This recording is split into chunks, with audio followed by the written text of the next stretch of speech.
वकला से मुखातिब हूँ जनाब हामिद खान साहब।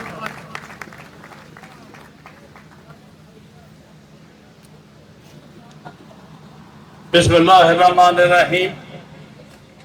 जनाब रियासत अली आज़ाद साहब सदर Islamabad high court bar association, जनाब अलीम अब्बासी साहब लीडर इस्लामाबाद बार काउंसिल, जनाब सदर इस्लामाबाद डिस्ट्रिक्ट बार एसोसिएशन, जनाब सदर Balochistan high court bar association और दूसरे बार काउंसिल और बार एसोसिएशन के नुमाइंदगान, मैं सबसे पहले रियासत अली आज़ाद साहब और अलीम अब्बासी साहब को सलाम पेश करता हूँ आज इतनी कामयाब मुल्क गिर कन्वेंशन करने पर। ये एक तारीखी कन्वेंशन है जो आपने किया और वकला की आइन को बचाने की और अदलिया का तहफ़्फ़ुज़ करने के लिए ये तीसरा मेजर स्टेप है। पहला 19 सितंबर को Lahore high court bar association ने मुल्क गिर कन्वेंशन किया था। दूसरा कन्वेंशन 5 अक्टूबर को Peshawar high court bar association ने किया, जहां के रस्ते रोके गए, फिर भी वहां बड़ी तादाद में वकला ने साथ दिया और ये तीसरा बड़ा कन्वेंशन होने जा रहा है। और अगर मैं ये कहूं ये तीनों में से सबसे अहम कन्वेंशन है क्योंकि ये पाकिस्तान के कैपिटल में हो रहा है, क्योंकि यहाँ के चंद मुख्तदर लोग समझते हैं कि इस्लामाबाद हमारी जेब में है, जब चाहे जो चाहे करवा ले। हमारे इस्लामाबाद और रावलपिंडी के वकला ने साबित किया है कि वो हमेशा हर तहरीक में जो आगे आगे होते रहे, हराबंद दस्ता होते रहे। मुझे अच्छी तरह याद है कि 2007 की तहरीक का इब्तिदा हमने high court bar association Rawalpindi से किया था और उसके बाद वो मिल्क कीर एक तहरीक बनी जिसके नतीजे में अदलिया को बड़ी हद तक आजाद कराया गया। इससे कबल भी 2002 और 2003 में भी एक LFO के खिलाफ हमारी तहरीक थी। उस वक्त मैं सुप्रीम कोर्ट बार एसोसिएशन का सदर था और इस्लामाबाद पिंडी के वकला ने पूरा साथ दिया था हमारा, और उसके नतीजे में आपको याद होगा 17वीं तरमीम में जो एक मिलिट्री डिक्टेटर ने जजेस को एक रिश्वत दी थी 3-3 साल की एक्सटेंशन की, आपको याद होगा LFO 2 के तहत 2002 में ये आखिर वापस हो के रही थी और ये वकला की मुल्क की तहरीक के नतीजे में हुई थी। तो ये तीसरी मैं तहरीक देख रहा हूं अदलिया की आजादी के लिए, अदलिया आइन को बचाने के लिए, मुल्क को बचाने के लिए। मुझे इस तरह अब्बासी साहब कई लोगों ने पूछा कि सुना है वकील आपस में तकसीम है। मैंने उनको कहा कि ये बिल्कुल गलत है। वकला आइन की सरबलंदी के लिए, अदलिया की आजादी के लिए, कानून की हुक्मरानी के लिए, सिविलियन सुपरमेसी के लिए कभी अलग नहीं हो सकते। हमेशा यूनाइटेड रहे हैं और हमेशा यूनाइटेड रहेंगे, क्योंकि हमारा उड़ना बिछौना ही ये हमारा आइन है। हमारा सारा लोगों को तहफ़्फ़ुज़ देना ही हमारी अदलिया की आज़ादी है।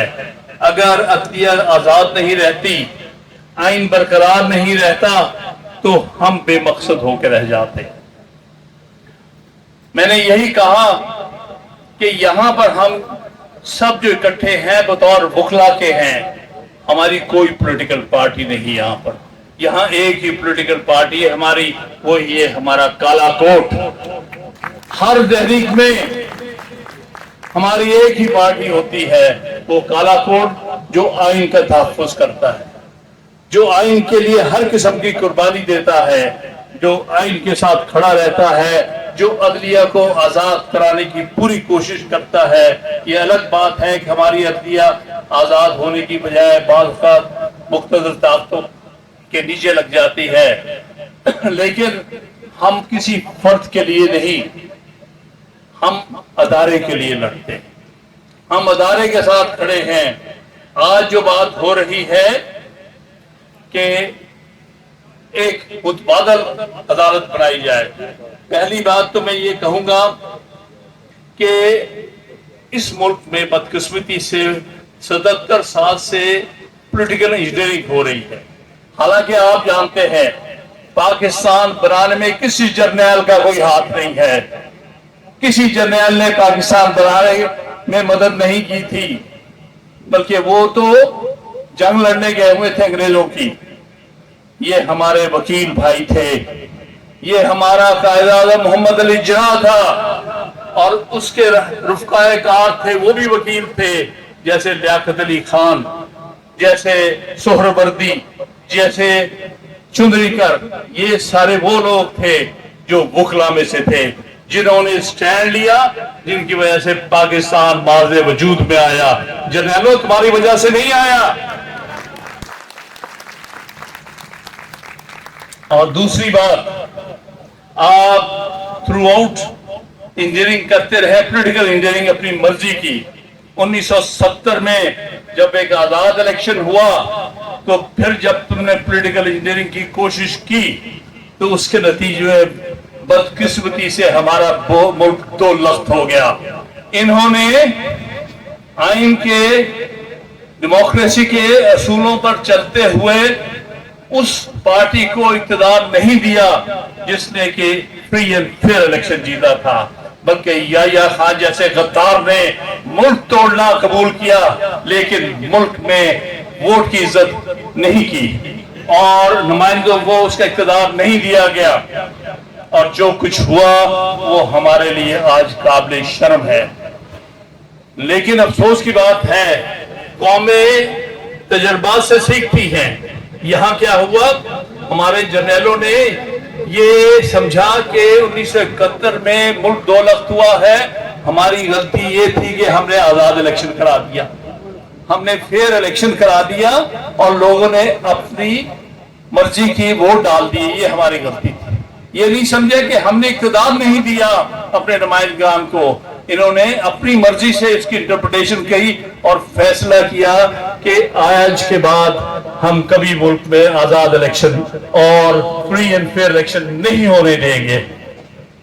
तो ये हमारे पिछले 55 साल से 53 साल से चल रहा है। हर इलेक्शन मुतराजिया हुआ है, 77 का है, 88 का है, 90 का है, जो उठा के देख लें। लेकिन सबसे बड़ी पॉलिटिकल इंजीनियरिंग जो हुई है वो 8 फरवरी 2024 को हुई है, जहां सैकड़ों जीते हुए नुमाइंदगान को रात के अंधेरे में हराया गया और हारे हुए नुमाइंदगान को जिता दिया, हारे हुए कैंडिडेट्स को जिता दिया गया और एक जाली हुकूमत फॉर्म 47 पर खड़ी कर दी गई। अब वो अपने तौर पे सोच नहीं सकते, वो तो ताबे हैं जर्नैलों के, उनसे क्या हुक्म आता है। आप सोचें, कभी आईनी तरमीम रात के अंधेरे में आती है? आपने बिल्कुल सही कहा, हमारे लीडर जुल्फिकार अली भुट्टो साहब ने पूरे 1 साल की काविश के बाद 1973 का आइन बनाया था और उसमें चाहते तो 2/3 मेजॉरिटी से पास कर सकते थे, लेकिन उन्होंने हर बड़ी सियासी जमात को अपने साथ मिलाया और उनकी मर्जी शामिल हुई तो ये 73 का आइन बना। दूसरा मैं कॉम्प्लीमेंट देना चाहता हूं बासी साहब, रजा रब्बानी की लीडरशिप को। जब 18वीं तरमीम का मामला, उस वक्त भी पीपल्स पार्टी की हुकूमत थी और मुझे खुशी है कि 18वीं तरमीम अच्छी तरमीम थी, उसको हेड किया रजा रब्बानी ने और मुसलसल 6 महीने एक कमेटी बनाई गई 27 मेंबरान की, जिनमें सारी सियासी जमातें शामिल थी, बड़ी से छोटी सियासी जमात शामिल थी। उन सब के मशवरे और उनको इकट्ठा करने के बाद आईनी तरमीम आई। ये एक ऐसी आईनी तरमीम है जो रात के अंधेरों में आती है, जो वजीर आजम को नहीं पता क्या है, जो वजीर कानून को नहीं पता क्या आ रही है। वो कहते हैं गालिबन वो GHQ में तैयार हो रही थी और वहां से भेजी गई और इन्हें वहां से हुक्म आया कि जो हम कह रहे हैं वो कर दो। تو میں یہ کہوں گا یہ آئینی ترمیم نہیں، یہ جوڈیشل انجینئرنگ کی آغاز ہے اس ملک میں۔ اب پولیٹیکل انجینئرنگ سے ایک قدم آگے چلے گئے ہیں ہمارے جرنیل، وہ جوڈیشل انجینئرنگ کرنے کو اتر آئے ہیں، وہ جوڈیشری کو اپنے تابع کرنا چاہتے ہیں۔ پہلے بھی یہ چیزیں ہوتی رہی، پہلے بھی ایسے چیف جسٹس آتے رہے جس طرح کے شاد حسن خان یا انوار الحق تھے، لیکن انسٹیٹیوشن پر حملہ نہیں اس طرح سے پہلے ہوا تھا۔ اس دفعہ انسٹیٹیوشن پر، ہائی کورٹ اور سپریم کورٹ پر کھلم کھلا حملہ کیا جا رہا ہے۔ ہم کسی طور پر بھی اس کی اجازت نہیں دیں گے۔ آج ہم وکلا بھائیوں سے میں یہ کہتا ہوں، ہم پارٹیز کی افیلیشن سے بعد ہو کے بات کریں، بھول جائیں پارٹیز کو۔ ہم آئین کے محافظ ہم ہیں، آئین کے سپاہی ہم ہیں، عدلیہ کی آزادی کے ہم گارنٹرز ہیں، لہذا ہمیں کسی قسم کی بھی پارٹی کی ڈائریکشن اس سلسلے میں نہیں لینی۔ ہم سب نے بطور وکیل کے، آئین کے سپاہی کے طور پہ کام کرنا ہے، لہذا ہم کوئی جوڈیشل انجینئرنگ نہیں ہونے دیں گے، اور انشاءاللہ تعالی ہر طرح سے ہم اپنی عدلیہ کے لیے کھڑے ہیں۔ یہ کہتے ہیں فیڈرل کانسٹیٹیوشنل کورٹ، بھائی سپریم کورٹ کیا ہے؟ کیا یہ کورٹ آف فیڈریشن نہیں ہے؟ ہاں وکیل بھائی سب جانتے ہیں، یہ سپریم کورٹ جو ہے کورٹ آف فیڈریشن ہے۔ کیا یہ ہائیسٹ کانسٹیٹیوشنل کورٹ نہیں ہے؟ یہ ہائیسٹ کانسٹیٹیوشنل کورٹ بھی ہے، لہذا سپریم کورٹ ہی فیڈرل کانسٹیٹیوشنل کورٹ ہے، کوئی اور متبادل کانسٹیٹیوشنل کورٹ نہیں بن سکتی، نہ بننے دیں گے۔ آپ کو ہمیں تحقیق کرنا پڑے گا، وکلا کی لاشوں پر سے گزرنا پڑے گا کوئی متبادل کانسٹیٹیوشنل کورٹ بنانے کے لیے۔ ہم اس بارے میں کلیئر ہو جائیں۔ اگر کسی کو خوش فہمی ہے کہ ہمیں کچھ انعام کہیں سے ملنے لگا ہے تو یہ نہیں ہونے لگا۔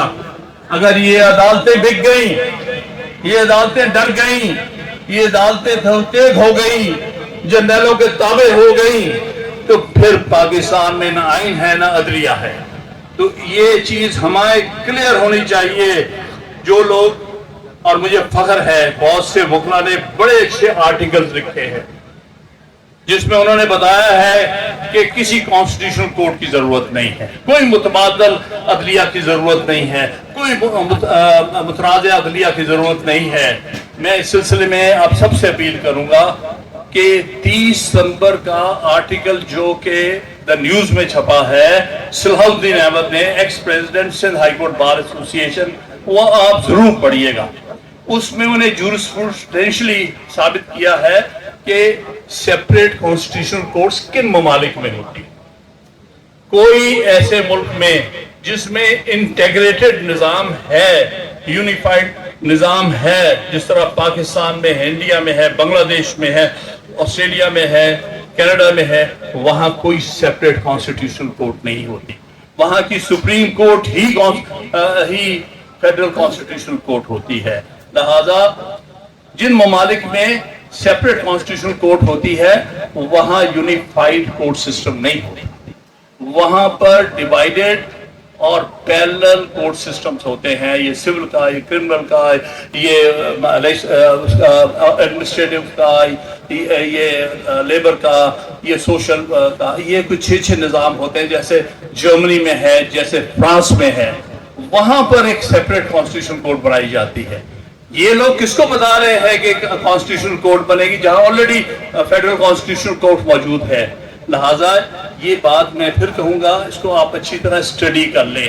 کئی لوگ مس لیڈ کرنے کی کوشش کر رہے ہیں، کہہ کہ جی کانسٹیٹیوشنل کورٹ کی بڑی ضرورت ہے۔ ایک بیرسٹر کے نام کے بھی آرٹیکل آیا ہے، اس کو ڈوب کے مر جانا چاہیے۔ وہ بیرسٹر کس بات کا ہے جس کو اس بات کی سمجھ نہیں ہے کہ پیرلل کانسٹیٹیوشنل کورٹس نہیں بنا کرتی؟ وہ اپنے نام سے بیرسٹری ہٹا دے، اپنا کالا کوٹ کوٹ لگا دے، اگر وہ سمجھتا ہے متبادل عدالتیں بنائی جا سکتی ہیں۔ تو میرے بھائیوں، میری بہنوں، یہ آپ لوگوں کے فیوچر کی بات ہے۔ ہم تو اپنا وقت نکال چکے ہیں، میری جنریشن تو اپنے وقت گزار چکی ہے۔ آپ کے ساتھ جس دن تک ہمارے سانس میں سانس ہے ہم ساتھ کھڑے ہیں عدلیہ کو بچانے کے لیے، आइन को बचाने के लिए, मुल्क को बचाने के लिए, लेकिन अदलिया, आइन और मुल्क का फ्यूचर आप लोग हैं। नौजवान वकला,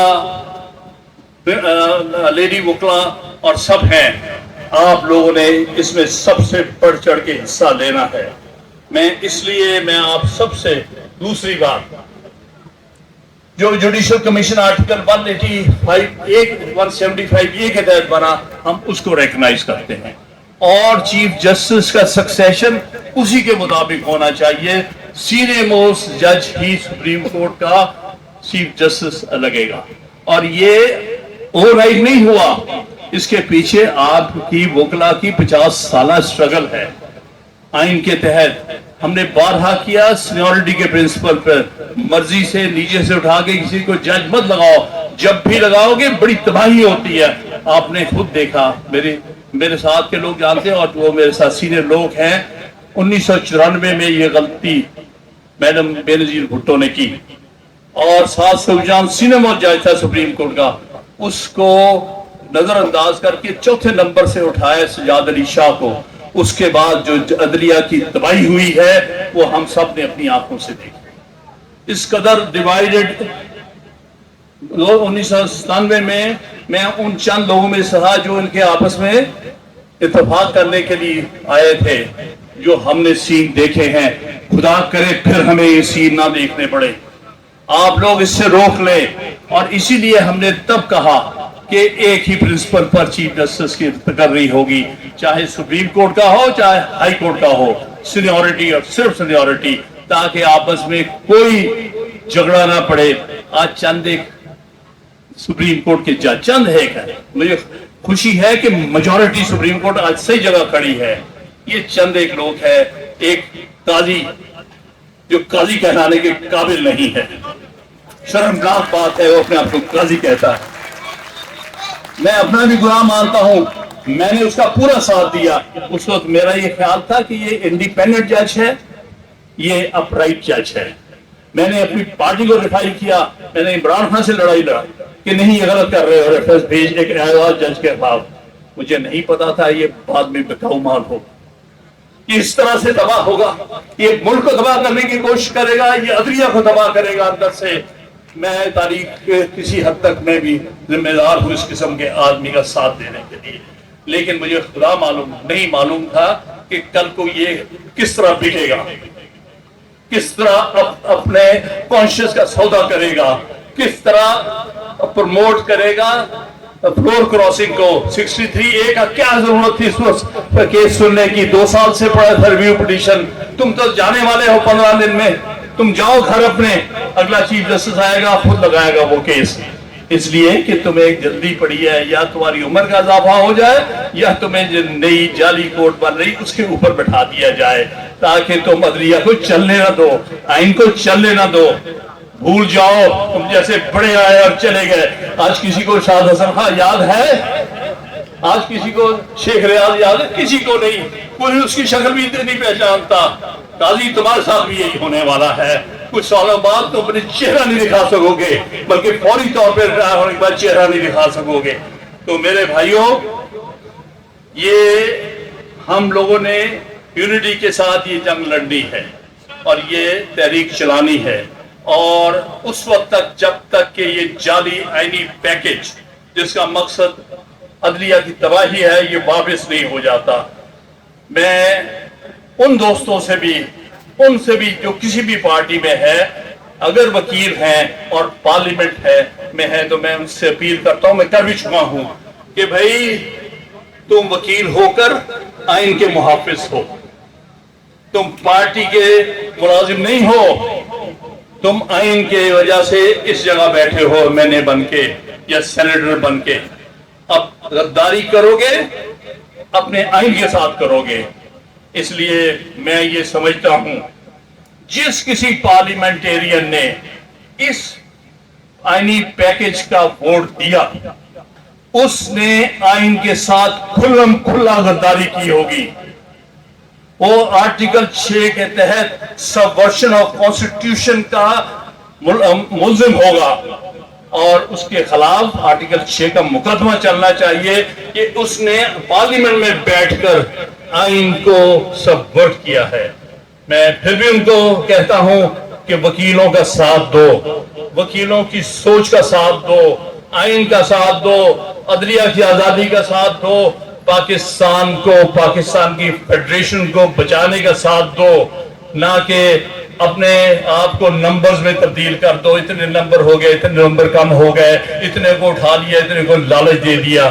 میں امید کرتا ہوں ان وکلاء سے جو پارلیمنٹ میں کسی پارٹی سے بھی ہے، وہ پہلا اور سب سے اہم چیز آئین کو سمجھ کے آئین کو بچائیں گے۔ اور آخر میں ایک اور اپیل کرنا چاہتا ہوں سب بار ایسوسیشنز کو۔ ہم نے پچھلی تحریک میں بھی ہر تھرسڈے کو ہر بار ایسوسیشن نے جنرل ہاؤس کیا اور اس کے بعد ڈیمونسٹریشن کی۔ میں ہر بار اس کنونشن کے ذریعے ہر بار ایسوسیشن کو اپیل کرتا ہوں کہ ہر تھرسڈے کو آپ جنرل ہاؤس کر کے اس سو کالڈ آئینی پیکج کو مسترد کریں، کنڈیم کریں اور ڈیمونسٹریٹ کریں، تاکہ تب ہی یہ ملک بچ سکتا ہے اگر آئین بچا۔ تو اس لیے میں ایک دفعہ پھر آپ سب کا ممنون ہوں، آپ اتنی تعداد میں تشریف لائے ہیں اور آپ انشاءاللہ تعالی جس تحریک کو لے کے آگے جا رہے ہیں وہ تحریک پاکستان کی آئینی تاریخ ہوگی۔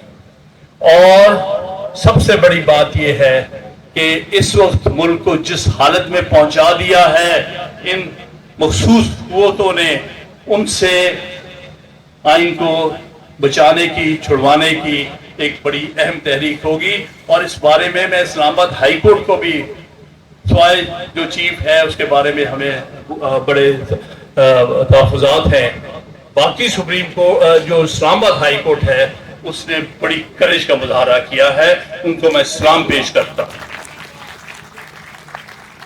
اور باقی ہائی کورٹس کو بھی اسلام آباد ہائی کورٹ کے ججز کے طور پر اور انہی کے سوچ کو آگے بڑھاتے ہوئے آئین کا تحفظ کرنا چاہیے اور فیصلے بہادری سے کرنے چاہیے۔ کسی سے ڈرنے کی، خوفزدہ ہونے کی کوئی ضرورت نہیں ہے۔ آپ ان جرنیلوں سے مت ڈرو، یہ تو اپنا ملک کا تحفظ نہیں کر پا رہے بھائی۔ تو ہر روز کتنے ہمارے فوجی بھائی ہلاک ہوتے ہیں، شہید ہو جاتے ہیں، کتنے ہمارے جو ہے پولیس والے شہید ہوتے ہیں ان ٹیررسٹ کے ہاتھوں میں۔ اب وہ ٹیررسٹ کے خلاف تمہیں آئین نے ایک مقصد دیا ہے کہ تم ان کے خلاف لڑو گے، تمہیں پڑی ہوئی سیاست کرنے کی۔ اور خدا نہ چھوڑو سیاست کو، جا کے تحفظ کرو، قوم کا تحفظ کرو، قوم کے حقوق کا تحفظ کرو، اور چھوڑو یہ جو جوڈیشل اور پولیٹیکل انجینئرنگ کرتے ہو۔ میں ایک دفعہ پھر آپ سب کا ممنون ہوں کہ آپ نے مجھے چند باتیں کرنے کا موقع دیا۔ بہت بہت شکریہ۔ وکلاء کا حق کو